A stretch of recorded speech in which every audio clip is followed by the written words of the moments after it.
akurlie ekara manginsha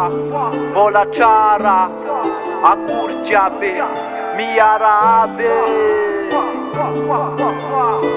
manana ny asiny vehivavy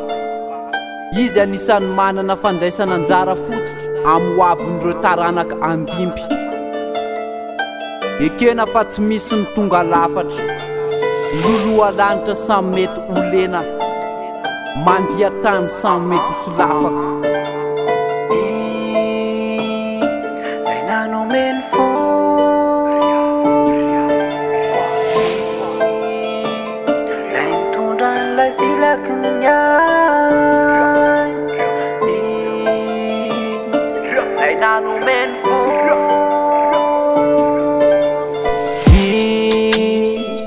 Lain tundran lai silaknya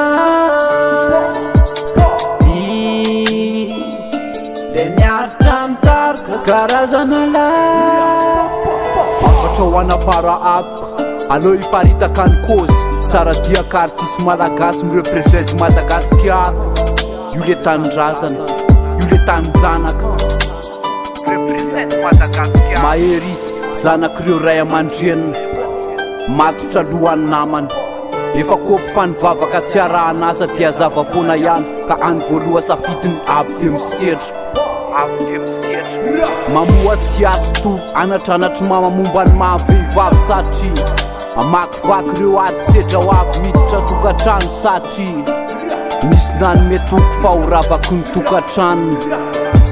amokatra ilay silaky ny ainy nanomboka teo tsy samafa amin'ny alina sy ny maraina mampinono manolo ny babisy tsy mandry ny alina mangina satria voajanary ao amin'ilay mamelona anaka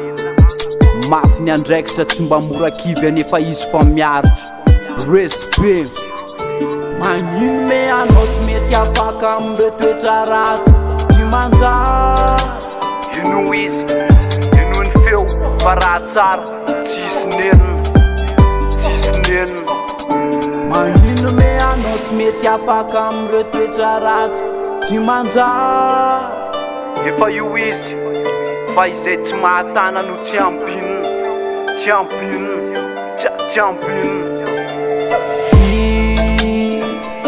lay nanomeny fo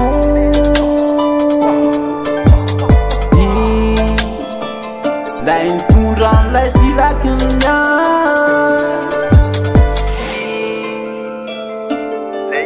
Tantar karazana la izy